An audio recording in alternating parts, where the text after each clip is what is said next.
रामनगर नाम का एक गांव था जिसमें हेमा नाम की एक औरत रहती थी। हेमा काला जादू करके लोगों को मार दिया करती थी। जिस पर भी वो काला जादू करती थी उसकी तस्वीर बना देती थी और अपने साधना वाले घर में रख देती थी। मंत्र पढ़कर उस तस्वीर में सुइयां चुभोना शुरू कर देती थी। जिस किसी की भी तस्वीर में वो सुइयां चुभो देती थी वो आदमी दर्द की वजह से चिल्लाने लगता था और अंत में काले जादू के असर उसके ऊपर होने लगते थे। वो तड़प तड़प कर दम तोड़ देता था। इस तरह हेमा को जो भी परेशान करता बात बात पर ही काला जादू करके वो उसे मार देती। हेमा के काले जादू के असर ने बहुत से लोगों को मार दिया था। उसके बाद यह घटना चर्चा का विषय बन गई कि गांव में महामारी आ गई है। जिसको भी यह महामारी अपनी चपेट में लेती है वह इंसान तड़प तड़प कर मर जाता है। एक दिन हेमा ने गांव के मुखिया पर ही काला जादू करने की बात सोची और अपने कमरे में जाकर दरवाजे को बंद करके मुखिया की आकृति बनाने लगी। आकृति के सामने नींबू काटने लगी। नींबू काटकर आकृति को माला पहनाती है और पहली सुई आकृति के सीने में चुभाती है और सीने में सुई चुभते ही मुखिया के सीने में दर्द होने लगता है। तो लोग कहते हैं कि मुखिया भी महामारी की चपेट में आ चुका है। अब यह भी नहीं बचने वाला। मुखिया का लड़का राजेश शहर से एम्बुलेंस बुलाकर मुखिया को शहर के बड़े डॉक्टर को दिखाता है और सारी बात बताते हुए डॉक्टर से कहता है, अरे इस महामारी से हमारे गांव के बहुत सारे लोग मारे गए हैं। डॉक्टर साहब मेरे पापा को बचा लीजिए, मैं आपको मुंह मांगी रकम दूंगा। डॉक्टर इलाज करना शुरू कर देते हैं लेकिन डॉक्टर के इलाज का कोई असर नहीं होता और डॉक्टर परेशान होकर सोचता है, यार ये कौन सी बीमारी है, इतना इलाज करने के बाद भी ठीक नहीं हो पाई। बीमारी के जितने भी लक्षण थे उन लक्षणों को देखकर ही दवाइयां दी, उसके बावजूद असर नहीं हुआ। डॉक्टर परेशान होकर मुखिया को अपने सीनियर डॉक्टर के पास रेफर कर देता है। राजेश अपने पापा को लेकर सीनियर डॉक्टर के पास पहुंचता है। सीनियर डॉक्टर सारी दवाइयों को देखता है और मुखिया को चेक करता है। मुखिया के शरीर में उसे किसी भी प्रकार की बीमारी का कोई लक्षण नजर नहीं आता। डॉक्टर आश्चर्य में पड़ जाता है, आखिर ये कैसी नई बीमारी है। डॉक्टर इधर सोच रहा होता है और उधर हेमा मुखिया की फोटो में सुई चुभो देती है। हेमा दूसरी सुई मुखिया की आंख में चुभोती है। जैसे ही हेमा आंख में सुई चुभोती है मुखिया के आंखों की रोशनी गायब हो जाती है। मुखिया कहता है, डॉक्टर साहब मुझे ऐसा लगता है कि किसी ने मेरी आंखों में सुई चुभो दी है। बहुत ज्यादा दर्द हो रहा है, मुझे कुछ दिखाई नहीं दे रहा है। देखते ही देखते मुखिया की आंखों से खून बहने लगता है। डॉक्टर ने अपने जीवन में इस प्रकार का मरीज पहले कभी नहीं देखा था। डॉक्टर सोच में पड़ जाता है और राजेश से कहता है, तुम्हारे पापा की बीमारी मेरी समझ से बाहर है भाई। वैसे मैं आराम होने के लिए दर्द का इंजेक्शन दे देता हूँ। अब तो तुम्हें अपने पापा को बड़े शहर में ही दिखाना पड़ेगा। डॉक्टर अपने से भी सीनियर डॉक्टरों का पता देता है जहां पर नए लोगों पर रिसर्च किया जाता है। रिसर्च सेंटर में डॉक्टर मुखिया के पास पहुंचते हैं और मुखिया की बीमारी का पता लगाने लगते हैं, लेकिन किसी को भी मुखिया के रोग के बारे में पता नहीं चलता। सभी डॉक्टर सोचने पर मजबूर हो जाते हैं कि आखिर ये कौन सी बीमारी है। उसी रिसर्च सेंटर में एक बीमार तांत्रिक अपना इलाज कराने आता है। मुखिया को देखते ही तांत्रिक भड़क उठता है और डॉक्टरों से कहता है, मेरा रोग ठीक करो, मैं स्वस्थ होते ही मुखिया को ठीक कर दूंगा। इसे कोई रोग नहीं हुआ है, इस पर सिर्फ और सिर्फ काला जादू का असर है, जिसके चलते दवाइयां असर नहीं कर रही हैं। काला जादू नाम सुनकर डॉक्टर हैरान हो जाते हैं। सबसे पहले तांत्रिक को दवा देकर ठीक करते हैं। तांत्रिक ठीक हो जाने के बाद बोलता है, मैं जानता हूं कि आप लोग काले जादू को नहीं मानते, इसलिए मैं आप लोगों को जादूगरनी के पास ले चलता हूं ताकि आप लोगों को विश्वास हो जाए कि काला जादू होता है, जिसे तांत्रिक ही ठीक कर सकता है। तांत्रिक डॉक्टरों को लेकर मुखिया के गांव में पहुंचता है और नींबू पर मंत्र फूंक कर फेंकता है। नींबू गेंद की तरह आगे आगे चलने लगता है और उसके पीछे पीछे मुखिया, डॉक्टर और गांव के कुछ लोग चलते हैं। नींबू हेमा के दरवाजे पर जाकर रुक जाता है। नींबू के रुकते ही तांत्रिक बोलता है, काले जादू की जादूगरनी तू इसी घर में है। मुखिया जब यह बात सुनता है तो अपने लड़के राजेश से कहता है, दरवाजा तोड़ दो राजेश, दरवाजा तोड़ दो। और दरवाजा टूटते ही सभी हेमा के घर के अंदर प्रवेश कर जाते हैं। हेमा के घर में एक लोहे का बहुत बड़ा दरवाजा था जिस पर शैतान का बहुत विशालकाय चित्र लगा हुआ था। तांत्रिक बोलता है, इसी घर में जादूगरनी रहती है और काला जादू करती है। इस घर में प्रवेश करने वाला बच नहीं पाता है क्योंकि इस घर में काले जादू की शक्ति है। दरवाजे के उस पार शैतान खड़ा रहता है और हेमा काला जादू कर रही है। हेमा को इस बात की भनक लग जाती है कि गांव वाले एक तांत्रिक को लेकर आए हैं। हेमा गुस्से में आकर दरवाजा तोड़ती है। देखते ही देखते दरवाजे से धुआं निकलने लगता है और सारे गांव वाले बेहोश होकर गिर जाते हैं, लेकिन तांत्रिक बेहोश नहीं होता।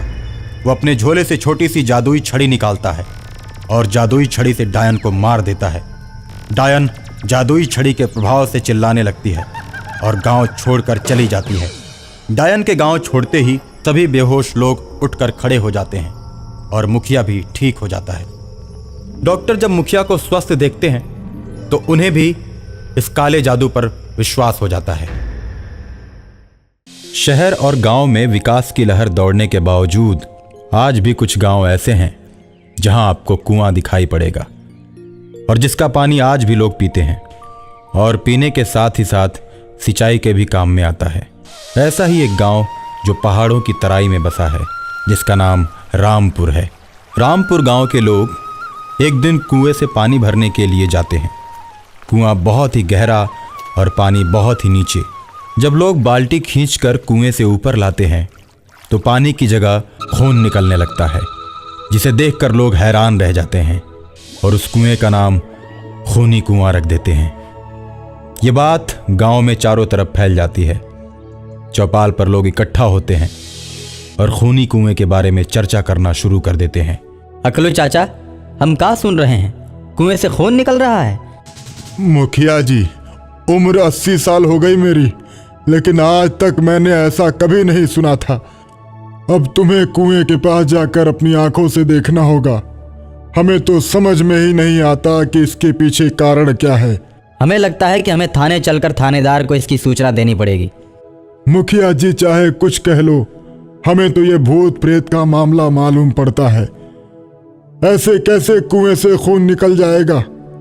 या तो कुएं में कोई भूत है या फिर किसी डायन ने कुएं के पानी को मंत्रों से खून बना दिया है। अकलू चाचा, हमेशा तुम भूत प्रेत और डायन की बातों में लगे रहते हो। अरे हो सकता है कि मामला कुछ और हो। हमें थानेदार को सूचना जरूर दे देनी चाहिए। मुखिया की बात सुनकर गांव के सभी लोग मुखिया के साथ थाने की तरफ बढ़ जाते हैं और कुएं से खून निकलने की घटना को थानेदार को बताते हैं। सबकी बात सुनने के बाद थानेदार बोलता है, देखिए, हो सकता है कि किसी ने चाकू मारकर लाश को कुएं में फेंक दिया हो, जिसकी वजह से यह पानी लाल हो गया है। अब तो देखिए, वैसे भी तहकीकात करनी ही पड़ेगी। ऐसा कहकर थानेदार कुछ सिपाहियों को लेकर गांव की तरफ चल देता है और जैसे ही उस खूनी कुएं के पास पहुंचता है तो अपनी टॉर्च निकालकर कुएं में जलाता है और चारों तरफ देखने लगता है। कुएं के अंदर लाल रंग का कपड़ा पहने एक लाश दिखाई पड़ती है। हवलदार की आंखें सिकुड़ जाती हैं। आनन फानन में वो कुएं में उतरने वालों को बुलाता है और लाश को बाहर निकालता है। वो लाश एक साधु की है जो गेरुए रंग का वस्त्र पहने हुए है और उसके पूरे शरीर पर चाकू के निशान हैं। थानेदार उस लाश को पोस्टमार्टम के लिए भेज देता है। तुम गांव वालों ने मिलकर मंदिर के पुजारी को मार डाला और ऊपर से रिपोर्ट लिखाने भी आ गए। बताओ, किसने मारा पुजारी को? कोई कुछ नहीं बोलता। थानेदार मुखिया और अकलू चाचा के साथ साथ गांव के 21 सम्मानित लोगों को पकड़कर जेल में बंद कर देता है। थानेदार जी, भला हम लोग पुजारी को क्यों मारेंगे? देखिए, आप अच्छे से तहकीकात कीजिए। बेगुनाहों को जेल में बंद करने का आपका कोई अधिकार नहीं। देखो मुखिया, मैं तुम्हारे गांव की जनता नहीं हूं जो तुम मुझे बेवकूफ बना दोगे। मैं थानेदार हूं। मैं अच्छी तरह से जानता हूं कि किसको पकड़ना है और किसको नहीं। मुखिया, मैं आखिरी बार कहता हूं कि अब भी बता दो पुजारी को किसने मारा। मैं लोगों की आंखें पढ़ता हूं और तुम्हारी आंखें चीख चीख कर बता रही हैं कि पुजारी को तुमने ही मारा है। तुम सही तरह बताओगे या मैं फिर अपने तरीके से पूछना शुरू करूं? देखो, मैं तो कहता हूं कि बता दो, तुम्हारी सजा कुछ कम करवा दूंगा। नहीं तो फिर समझ लो कि मैं जब अपना तरीका अपनाऊंगा तो तुम सही भी बोलोगे और तुम्हारी सजा भी बढ़ जाएगी। मैंने भी बहुत दिन तक नेतागिरी की है, थानेदार साहब, कानून की थोड़ी बहुत जानकारी तो हमको भी है।